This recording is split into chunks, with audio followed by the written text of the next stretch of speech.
Well, welcome back to a rather steamy edition of 42nd Street Pizza Grindhouse. Oh, damn. It's like fucking 90 out already. This is fucking ridiculous.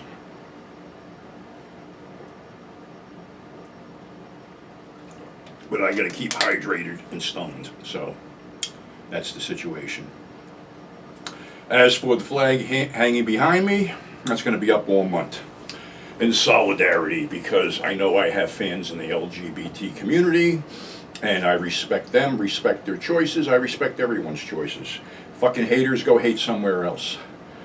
But anyway, as sweaty as I am today, let me take you back to 1987, to a film that hardly anybody seems to talk about.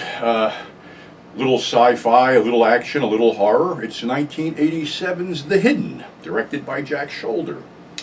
And the premise of this film is, there's a criminal alien parasite, yeah, you heard me right, that basically takes over people after it kills them, and it goes out and robs and kills and blows up shit and everything else. It opens up with this normal guy basically robbing a bank and shooting a bunch of people, and he is chased down, shot a few times, then burned up in a car, and then brought into an ICU ward where he basically, and this is the only time you see the alien shift, he basically gets this guy next to him, was a cardiac patient, and belches a phallic-like parasite down his throat. You ever wonder why all parasites are sort of phallic-like? I don't know, I guess somebody's obsessed with dicks.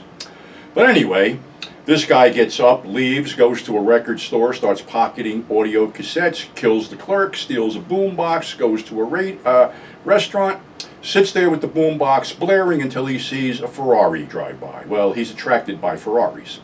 So of course he follows him, goes to a car lot, wants the car, basically kills the owner of the car lot, kills the guy with the car, drives back to the guy's place of business where he had found a business card and a card for a strip bar.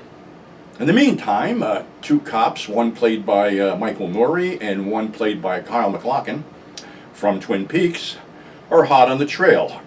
Kyle is sort of an FBI agent, but we're not exactly sure what he is, but it winds up that he also is an alien, looking to even up for this creature that killed his partner and his family. So anyway, they track this guy to a strip bar where he basically now takes over the body of Claudia Christensen. Not a bad body to take over. So now you have a crazed stripper with a bunch of automatic weapons on a rampage blowing everybody away until she gets nailed. And of course, she's laying in the gutter when one of the cops' dogs walks up and, okay, the dog is now the host of the alien. Cop goes home with the dog, goes to get a midnight snack, dog attacks him. Now he goes in because the Kyle character has been locked up because they found out he is not really an FBI agent. The FBI agent that he's impersonating died in a fire. So now this crazy cop goes in there and all hell breaks loose because he wants to kill Kyle because he's the only one who knows where he is. The only way to kill this fucking alien, however, is to get him in between switches. So he sees a guy on TV who wants to run for president, so naturally he wants to possess that guy. So a lot of shooting goes on. The Michael Nouri character is mortally wounded. This guy basically possesses another cop played by Edo Ross, and the politician is possessed. And of course, Kyle tries to interrupt the proceedings and comes in with a flamethrower and is shot multiple times, but he sets the guy on fire, causing the alien to switch and get out of the burning body and get zapped by this ray gun. And then Kyle goes to visit his now friend, Michael Nouri character, who is dying, and somehow transfers life or his life into them, so they all live happily ever after. Really good action film, really crazy shit going on there. You know, this is probably one of the last things I actually did see in the theater toward the end of the 80s, but I just had my girl Lorena burn me a copy because I don't think it's available. It might be on an Warner Archive, something like that, but I'm not paying $30 for it. It was a great rewatch, brought back a lot of memories, and like I said, you know, I think Jack Shoulder even said this was one of his favorite films. And it's like I said, it's a sci-fi film, it's a cop buddy film, it's an action film, it's a little bit everything, and it's non-stop and crazy, so definitely worth the look.